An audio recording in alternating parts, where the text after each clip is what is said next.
Muy buenas tardes, bienvenidos a Directo América de France 24. Yo soy Elena Lozano y todo lo que verá a continuación es noticia. Iniciamos. Se termina la persecución. Estados Unidos interceptó 2 buques que habían escapado del bloqueo a Venezuela. Asaltaron al petrolero Sofía en el Caribe y al Vela, rebautizado como Marinera, en el Atlántico Norte. Este último tiene bandera rusa y Moscú ya ha protestado.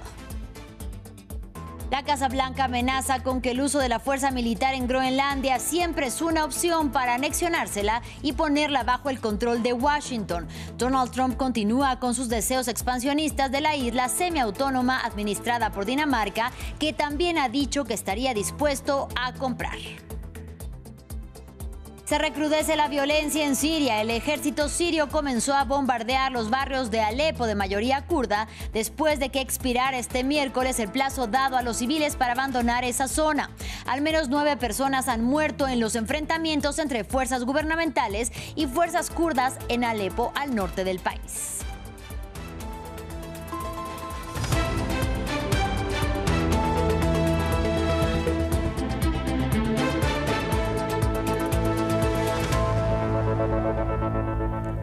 Iniciamos en aguas internacionales porque se termina la persecución. Tras casi 3 semanas de seguimiento, fuerzas estadounidenses interceptaron en el Caribe a Sofía, el petrolero sancionado que huyó antes de llegar a Venezuela. Su destino final será la Unión Americana. Y más temprano, otro buque petrolero sancionado, el Vela 1, rebautizado como Marinera, también fue interceptado en el Atlántico Norte.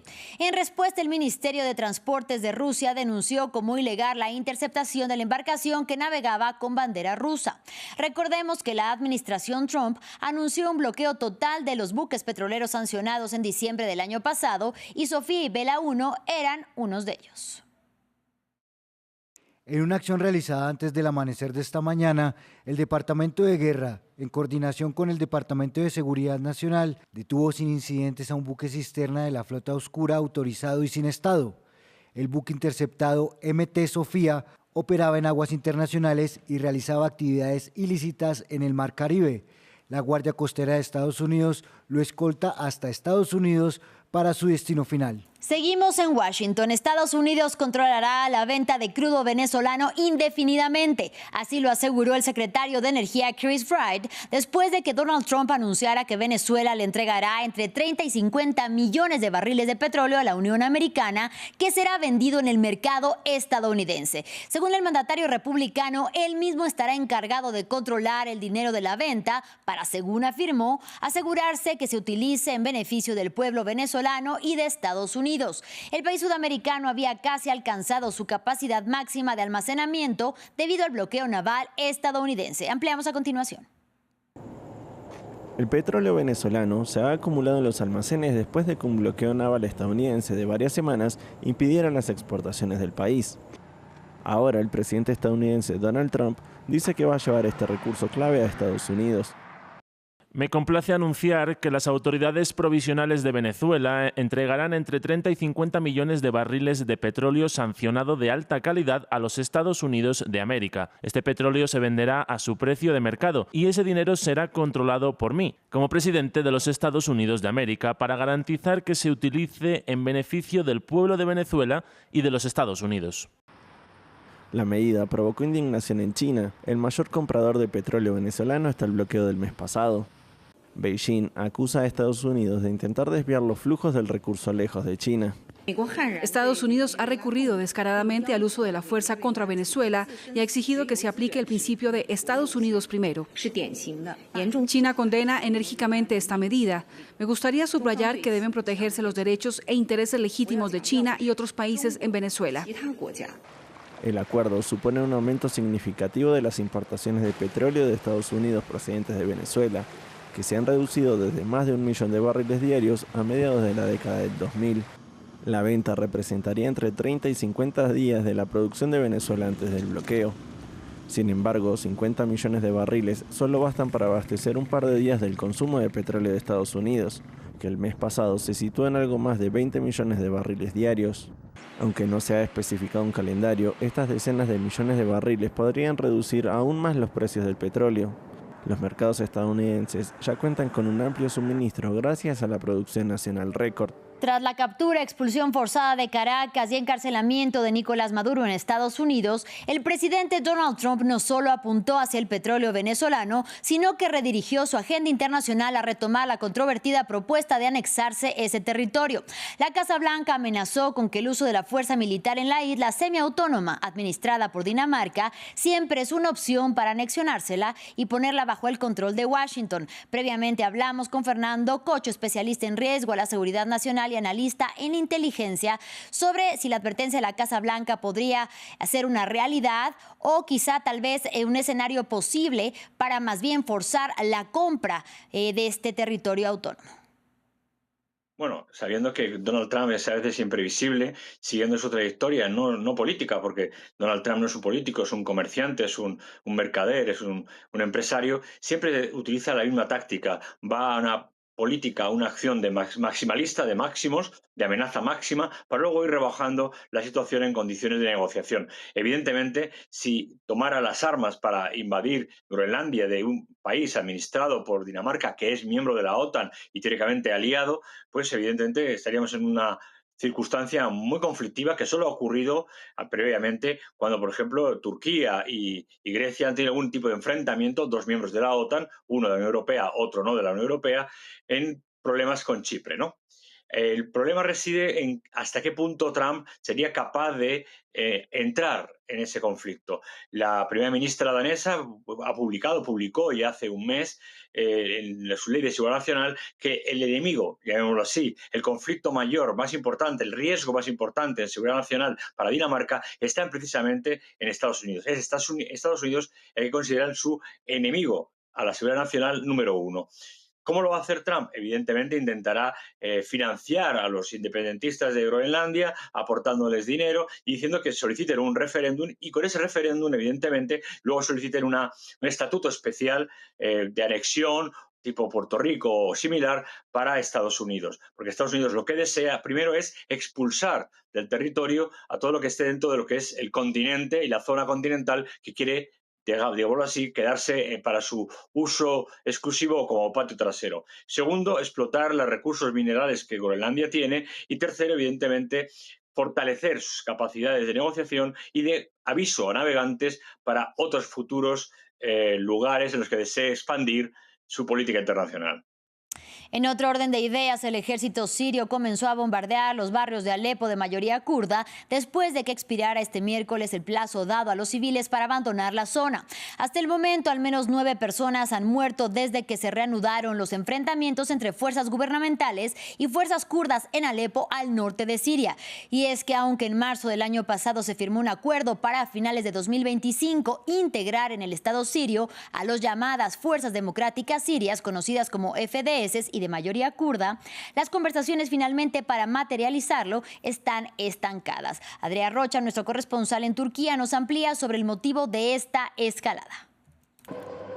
Pues parece muy evidente que sí, porque sobre todo no es la primera vez que ocurre un tipo de escalada bélica entre soldados del gobierno de Damasco y también milicianos kurdos, a pesar de que esta ocasión parece ser la más fuerte y sobre todo la que está ocurriendo en un lugar más emblemático como es el centro de la mayor ciudad de Siria, la ciudad de Alepo, que es la capital económica del país árabe. Hasta la fecha, recordemos que tanto las milicias kurdos sirias de las FDS como el gobierno de Damasco llegaron a un acuerdo el pasado mes de marzo del año pasado por el cual las FDS se proponían su futura integración y disolución dentro del ejército del gobierno de Damasco, algo que tenía que ocurrir hasta este final de año de 2025. Como evidentemente vemos, no ha ocurrido. De hecho, las demandas y las negociaciones continúan de una manera muy fracasada, sobre todo por la enorme distancia que aún existe entre Damasco y sus valedores, los Estados Unidos y Turquía, y las fuerzas kurdos sirias del este de Siria. Sobre todo, los kurdos del este de Siria piden una autonomía más clara, un sistema federal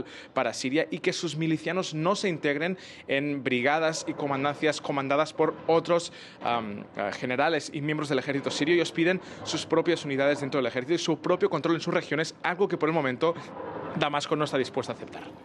Sin su líder llegó a Riad la delegación de los separatistas del Consejo de Transición del Sur, CTS, de Yemen, apoyado por Emiratos Árabes Unidos. La capital de Arabia Saudita será escenario de los diálogos entre las tropas oficialistas y los separatistas del sur para intentar poner fin a la crisis entre ellos, que a su vez están enfrentados a los rebeldes hutíes. Yemen está envuelto en una sangrienta guerra civil con múltiples facciones activas desde el año 2014. Hasta el momento se conoce que el líder del CTS, Aidarus al-Zubaidi, habría huido a Adén. Y ya son al menos 29 las víctimas mortales durante las manifestaciones en Irán, que hoy cumplen 11 días. Los ciudadanos protestan contra el gobierno de Masoud Pezeshkian por la crisis económica, el alto costo de la vida y la violación de derechos humanos. Agolpados en las calles piden reivindicaciones económicas y sociales, pero también incluso la caída del Estado Islámico. En respuesta a las movilizaciones, el juez supremo advirtió que los alborotadores, como ha llamado a los manifestantes, serán considerados enemigos de Irán y llevados ante la justicia por supuestamente alterar el orden público.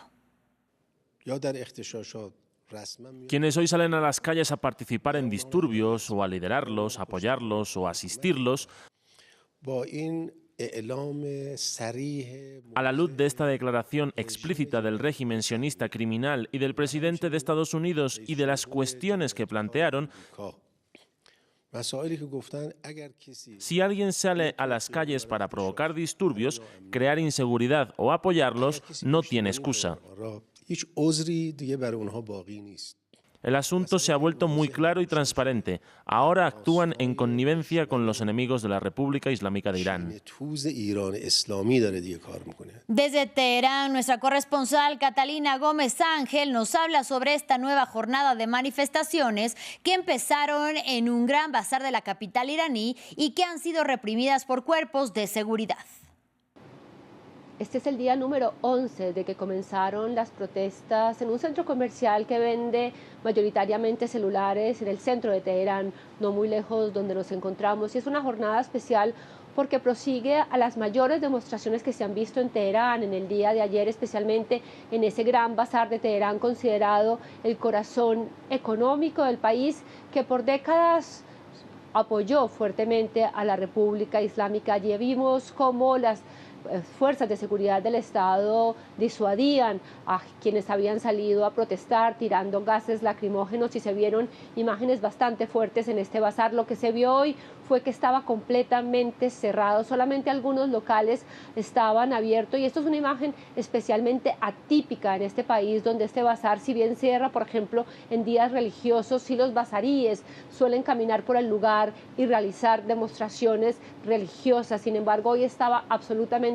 fantasmal, ni siquiera el metro paraba allí en esta estación donde suelen llegar miles de personas, tanto compradores como vendedores diariamente. Y si bien allí no pasó nada, sí en otros lugares de Teherán hubo protestas, especialmente en áreas comerciales, y estas se reprodujeron en diferentes bazares a lo largo del país. Los vimos en Shiraz y los vimos también en las cercanías del Golfo Pérsico, en el puerto de Bandar Abbas, donde comerciantes salieran a protestar, especialmente por la fluctuación y por el descalabro del real, la moneda local, frente al dólar. Pero también llama la atención las demostraciones que siguen habiendo con mucha fortaleza en estas provincias cerca de la frontera con Irak, en el oeste de Irán, especialmente la provincia de Ilam, donde la gente ha salido a protestar desde el comienzo, donde ha habido gran represión. Pero ayer en una población conocida como Adaban, una pequeña población de 30.000 o 40.000 habitantes, la población salió a la calle, la policía subió al techo diciendo que no los iba a atacar y la población tiraba arroz para demostrar que estas no eran solamente demostraciones económicas, sino en contra del gobierno como tal. Para finalizar, Warner Bros. Discovery rechazó por unanimidad el último intento de Paramount de adquirir sus estudios por $108.400 millones, reafirmando así su intención de unirse a Netflix por un acuerdo de $82.700 millones. Paramount y el gigante del streaming Netflix han estado compitiendo por hacerse con el control de Warner Bros. Discovery y con ello de sus preciados estudios de cine y televisión y su extenso catálogo de contenidos. Sus franquicias de entretenimiento incluyen a producciones como Harry Potter, Juego de Tronos, Friends y el universo de DC Comics. Así llegamos al final de este espacio informativo. Gracias por su compañía y hasta la próxima.